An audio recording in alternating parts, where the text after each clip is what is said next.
Students, आपको in following transactions को record करना है in the books of Akash and company. ठीक है बच्चों, आपको इन फॉलोइंग ट्रांजैक्शंस के लिए जर्नल एंट्रीज पास करनी है। तो पहली ट्रांजैक्शन कुछ इस तरह से है कि योगेश को गुड्स बेचे गए हैं जिनका लिस्ट प्राइस है ₹50,000। ये गुड्स बेचे गए हैं योगेश को जिनका लिस्ट प्राइस है 50,000 और इन पे 10% का ट्रेड डिस्काउंट अलाउ किया गया है। ठीक है बच्चों, अब यहाँ पर सिर्फ ये बताया गया कि गुड्स बेचे गए हैं योगेश को, लेकिन ये नहीं कहा गया कि ये कैश में बेचे हैं या उधार बेचे हैं। तो आप इसे क्रेडिट सेल की तरह ट्रीट करेंगे बच्चों। लिस्ट प्राइस में से 10% ट्रेड डिस्काउंट माइनस कर दीजिए। 50,000 में से 5,000 ट्रेड डिस्काउंट के माइनस कर दीजिए, जो बचेगा वो है 45,000। आपको इस 45,000 से ही एंट्री बनानी है। परचेज हो या सेल, जो रिकॉर्डिंग की जाती है वो हमेशा ट्रेड डिस्काउंट हटाने के बाद जो नेट वैल्यू निकल कर आती है उससे बनाई जाती है। तो यहाँ पे उधार सेल कर रहे हैं तो योगेश हमारा डेटर हो गया, और डेटर जब बढ़ता है तो उसे डेबिट किया जाता है। तो अब योगेश को डेबिट करिए बच्चों, और सेल्स अकाउंट को क्रेडिट करिए। सेल एक इनकम है और इनकम बढ़ती है तो उसे क्रेडिट किया जाता है। इनकम बढ़ती है तो क्रेडिट होती है। डेटर एक एसेट है, एसेट बढ़ेगा तो डेबिट होगा। अमाउंट कौन सा आएगा बच्चों? 45,000। क्लियर बच्चों ये ट्रांजैक्शन? आइए अब अगली ट्रांजैक्शन के बारे में बात करते हैं। गुड्स बेचे गए हैं जिनका प्राइस है 5,000 अगेंस्ट कैश बेचे गए हैं, रमन को बेचे गए हैं और इन पे 2% का कैश डिस्काउंट भी है। अगर ये गुड्स कैश में बेचे गए हैं तो किस पर्सन को बेचे गए हैं वो आपकी जर्नल एंट्री में रिकॉर्ड करने की ज़रूरत नहीं है, because it's a cash sales. लेकिन हाँ, क्योंकि ये 2% का कैश डिस्काउंट है जो कि ₹100 निकल कर आएगा, आपको इस डिस्काउंट को रिकॉर्ड भी करना होगा। सेल इतने की है लेकिन आपको कैश जो मिलेगा वो इसको हटा के मिलेगा। कैश डिस्काउंट को कैश मिलेगा 4,900। तो आपको इन तीनों को रिकॉर्ड करना है, 5,000 को भी, 100 को भी और 4,900 को भी। सेल एक इनकम है, इनकम बढ़ेगी तो क्रेडिट होगी, तो सेल्स को तो आपको इससे क्रेडिट करना है। डिस्काउंट अलाउड जो आपने किया है कैश डिस्काउंट, वो आपके लिए एक्सपेंस है और एक्सपेंस बढ़ेगा तो वो डेबिट होगा। ठीक है बच्चों, और कैश एक एसेट है और एसेट बढ़ेगी तो वो डेबिट की जाएगी। तो यहाँ पर आपको जो जर्नल एंट्री बनानी है बच्चों, वहाँ पर कैश अकाउंट को डेबिट करना है। कैश एक इनकम है और इनकम बढ़ती है तो उसे डेबिट किया जाता है। बच्चों मैंने गलत बोल दिया, मैं दोबारा करेक्ट कर दूँ अपनी बात को। कैश एक एसेट है और एसेट बढ़ती है तो डेबिट की जाती है। डिस्काउंट अलाउड एक एक्सपेंस है और एक्सपेंस बढ़ता है तो उसे डेबिट किया जाता है। सेल्स एक इनकम है और इनकम बढ़ती है तो उसे क्रेडिट किया जाता है। सेल में पूरे 5,000 लिखिए, डिस्काउंट अलाउड में 100 लिखिए और 4,900 जो है वो कैश में लिखिए। एसेट बढ़ा इसलिए डेबिट हुआ, एक्सपेंस बढ़ा इसलिए डेबिट हुआ, इनकम बढ़ी इसलिए क्रेडिट हुई। एंड क्योंकि ये कैश डिस्काउंट था इसलिए इसको रिकॉर्ड करना जरूरी है, और ये डिस्काउंट अलाउ किया गया था इसलिए ये एक्सपेंस है। अगली ट्रांजैक्शन देखिए बच्चों, आपने योगेश को रिबेट अलाउ करी है क्योंकि आपने उससे डैमेज गुड एक्सेप्ट करे थे, और ये रिबेट अलाउ करी है या उसको डैमेज गुड भेजे थे। ठीक है बच्चों, तो 2,500 की आपने ये रिबेट अलाउ करी है योगेश को।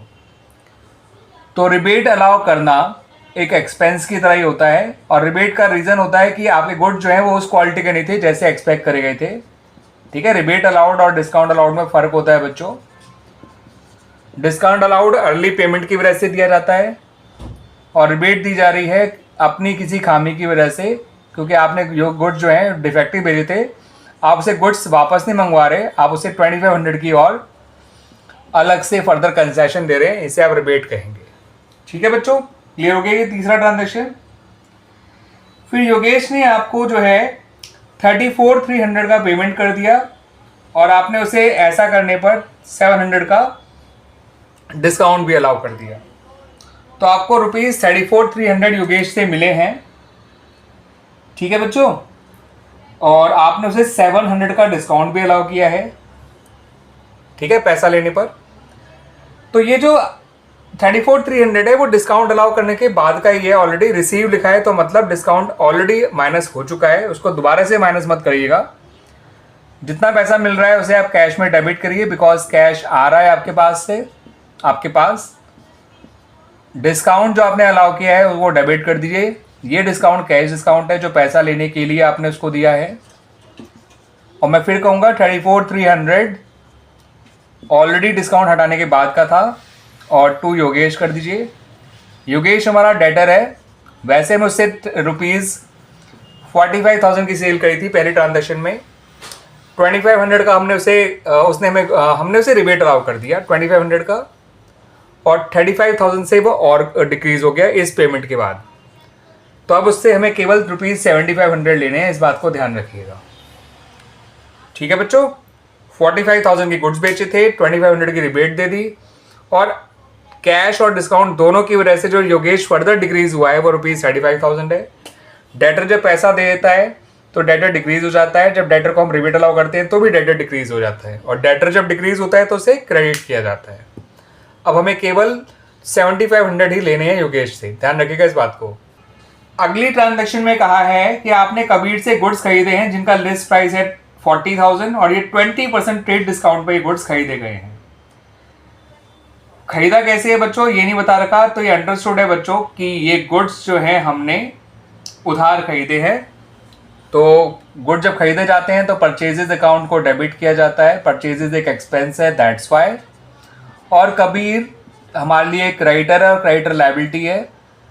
अब गुड्स का लिस्ट प्राइस 40,000 है, 20% का ट्रेड डिस्काउंट है, तो 40,000 में 20% कम करेंगे तो बचेगा 32,000। 40,000 का 20% होता है 8,000, माइनस करेंगे तो बचेगा 32,000। फिर हमने कबीर को गुड्स लौटाए भी हैं कुछ जिनका लिस्ट प्राइस 4,000 है। ठीक है, क्योंकि ये एज पर स्पेसिफिकेशन नहीं थे तो हमने ये गुड्स कबीर को लौटा दिए। फिलहाल कबीर एक क्रेडिटर था, यानी एक लायबिलिटी बढ़ने पे क्रेडिट किया गया, परचेज एक्सपेंस था बढ़ने पे डेबिट किया गया। जब ये गुड्स आप कबीर को लौटाएंगे तो लायबिलिटी कम हो जाएगी आपकी और कबीर डेबिट हो जाएगा। और परचेज अगर डेबिट होता है और गुड्स लौटाने पे परचेज को मत क्रेडिट करिएगा, गुड्स लौटाने पे आपको परचेज रिटर्न अकाउंट को क्रेडिट करना है। जो गुड्स लौटाए गए उनका लिस्ट प्राइस 4,000 है। इन पे भी आपको 20% ट्रेड डिस्काउंट हटाना ही हटाना है, ये कहेंगे नहीं लेकिन ये अंडरस्टूड है। ठीक है बच्चों, जो खरीदते समय आपने ट्रेड डिस्काउंट माइनस किया है तो परचेज रिटर्न करते समय भी ट्रेड डिस्काउंट माइनस करना होता है फ्रॉम द लिस्ट प्राइस। सही है बच्चों, क्लियर होगी बात। फिर आपको इस बार कबीर से रिबेट भी मिली है फॉर एक्सेप्टिंग डैमेजेस गुड्स। आपने डैमेज गुड एक्सेप्ट करे थे जिसकी वजह से कबीर ने आपको ये नहीं कहा कि आप वो गुड्स लौटा दीजिए, उसने कहा मैं आपको फर्दर रिबेट अलाउ कर देता हूँ ₹3,000 की। तो अगर आपको अपने क्रेडिटर से कोई रिबेट मिलती है तो भी आपका क्रेडिटर कम हो जाता है, याद रखिएगा बच्चों। उतना पैसा आपको नहीं देना पड़ेगा, और रिबेट रिसीव आपके लिए एक इनकम होती है, और ये रिबेट उसने दिया है ₹3,000 की। तो कबीर जो है हम उसको फिर से डेबिट कर देंगे क्योंकि लायबिलिटी फिर से कम हो रही है। यहाँ भी लायबिलिटी कम ही हो रही थी तभी वो डेबिट हुआ था, यहाँ एक्सपेंस कम हो रहा था इसलिए क्रेडिट हुआ था। अब कबीर जो हमें रिबेट दे रहा है तो भी हमारी लायबिलिटी कम हो गई, हमारा क्रेडिटर कम हो गया, और रिबेट रिसीव्ड अकाउंट आपको क्रेडिट करना है। ये एक इनकम है जो आपकी बढ़ गई है, और इनकम बढ़ती है तो क्रेडिट होती है। ₹3,000 से आपको जो है कबीर को डेबिट करना है और रिबेट रिसीव्ड अकाउंट को क्रेडिट करना है। 32,000 का सामान हमने कबीर से खरीदा, 3,200 का लौटा दिया, बचा 28,800। 3,000 का उसने रिबेट दे दिया। ठीक है, तो अभी 25,800 भी बाकी है कबीर को देना। अगली ट्रांजैक्शन में हमने कबीर को 9,800 रुपीज़ दिए हैं और हमें ₹200 का डिस्काउंट भी मिला है। तो आपने कबीर को पे किए हैं 9,800, आपको डिस्काउंट मिला है 200। याद रखिएगा ये आपने 9,800 डिस्काउंट हटाने के बाद पे करे हैं, तो गलती से भी इसमें से डिस्काउंट मत हटा दीजिएगा। क्रेडिटर को आपने कोई पेमेंट किया है तो टोटल पेमेंट जो काउंट होगा वो 10,000 काउंट होगा। ठीक है बच्चों, यानी जो हमारा क्रेडिटर कम होगा वो ₹10,000 कम होगा, और क्रेडिटर जब कम होता है तो उसे डेबिट किया जाता है। कैश को आप उतना ही क्रेडिट करिए जितना आपने पेमेंट किया है, और जितना आप पेमेंट नहीं करना पड़ा वो डिस्काउंट रिसीव नाम की आपकी एक इनकम है जो बढ़ गई है, उसको भी क्रेडिट करिए। 25,200 पहले था, 10,000 और कम हो जाएगा, 15,200 रह गया जो हमें कबीर को देना है इन फ्यूचर। बाकी वो भी कुछ खास काम आएगा नहीं क्योंकि ये लास्ट ट्रांजैक्शन थी कबीर से रिलेटेड। बस ये आपकी नॉलेज के लिए मैं बता रहा हूँ बच्चों। ठीक है बच्चों, अब आ जाते हैं अपनी लास्ट ट्रांजैक्शन पे। योगेश याद है ना बच्चों आपको? तो वो ट्रांजैक्शन योगेश से रिलेटेड है। इस ट्रांजैक्शन में कहा है कि जो योगेश से जितना अमाउंट अभी लेना रह गया था उसे अब हमें राइट ऑफ करना पड़ेगा क्योंकि अब उसे मिलने की हमारी कोई उम्मीद नहीं है, उसके मिलने की हमारे को अब कोई उम्मीद नहीं है।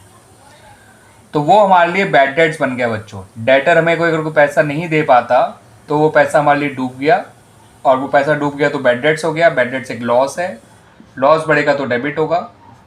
योगेश हमारा डेटर था, अब योगेश हमसे जो है डेटर नाम की एसेट कम हो रही है, वो पैसा दे नहीं रहा। ठीक है, अब योगेश से हमें लेना कितना था बच्चों? मैंने आपको समझाया था लेकिन दोबारा बता देता हूँ। 45,000 का हमने सामान बेचा था, 2500 का हमने उसे रिबेट अलाउ किया था, और उससे हमने 34,800 कैश लेके 300 कैश लेके 700 का डिस्काउंट दिया था। तो इन सब वजहों से वो ऑलरेडी इतना कम हो चुका है। तो जब इसे माइनस करके देखोगे तो उसका अमाउंट बचेगा 7,500 जो योगेश ने हमें नहीं दिया, अब डूब गया है पैसा। तो ये 7,500 हमारे लिए बैड डेट्स हो गया। बैड डेट लॉस है, लॉस बढ़ेगा तो डेबिट होगा। योगेश एक एसेट है, डेटर एक एसेट हुआ करती है। अब डेटर पैसा दे या धोखा दे, जो है दोनों केस में आपका डेटर डिक्रीज हो रहा है, और जब डेटर डिक्रीज होगा तो उसे क्रेडिट किया जाता है।